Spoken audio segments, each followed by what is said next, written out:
Girl was walking home from school when she didn't notice a van following her. A few seconds later, the van pulled up beside her. The door slammed shut, and the van sped away. The girl was lying unconscious in the back of the van. The girl disappeared without a trace. The case remained unsolved after years of investigation. But one day, 11 years later, this girl with dark circles under her eyes suddenly stumbled onto the street. Concerned citizens quickly called an ambulance. Gemma, the mother, heard that her daughter had returned. With tears in her eyes, she told her husband the news. Sam and his family rushed to the hospital. The girl on the hospital bed was pale. But when Sam saw the pattern on her arm, he confirmed that it was his daughter. Alice finally fell asleep from exhaustion. The next day, the girl recounted the details of her kidnapping. The father could no longer bear to listen, and left the room, struggling to control his emotions. The investigating officer did not stop to ask questions, because as Alice was being loaded into the ambulance, she kept repeating one name: Sophie. Sophie was the victim of another missing persons case. Sophie had also been abducted by a yellow van. Therefore, they needed to act quickly to find clues. Perhaps the girl Sophie still had a chance of survival. At this point,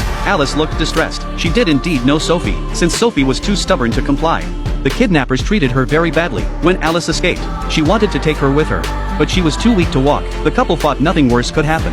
But reality always defies expectations. A nurse informed them of the test results. Alice had stretch marks, which meant she had given birth before. The police launched a large-scale search in the forest, based on Alice's escape route, but ultimately found nothing. Alice eventually returned home. Gemma comforted her daughter and urged her to rest early. After her parents left, she fidgeted with her fingers, and a strange smile appeared on her face. She returned to her room and looked at the children's photos. A strange feeling gradually emerged. She felt that their daughter was a bit unfamiliar. She told her husband about her discovery, but he didn't think much of it and comforted her, perhaps because Alice had suffered too much. At that moment, the doorbell rang. It was Julian, the detective in charge of another kidnapping case. Upon learning that Alice and Sophie had been imprisoned together, he had come from France to Germany to investigate the case. Alice told Julian she had escaped from the basement. She had also considered taking Sophie with her, but Sophie had been so tortured that she had completely lost the ability to walk. So in the end, she couldn't take her. Julian asked Alice if she could find the escape route, if she were to return to the forest. Alice's answer was full of holes. Julian quickly sensed something was off. Just as he was about to press further, Sam noticed his daughter's reluctance, and ruthlessly made Julian leave. Alice made a small gesture that caught his attention. He felt it was familiar. Julian reviewed the footage from before Sophie's disappearance. He noticed that Sophie, under stress, made the same small gesture as Alice. Perhaps Alice was not the real Alice, but Sophie,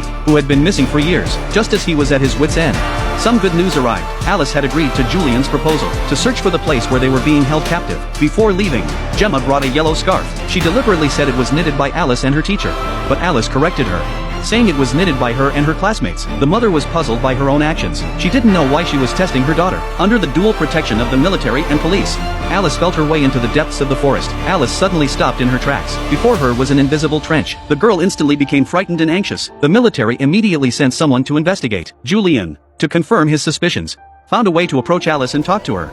Sophie,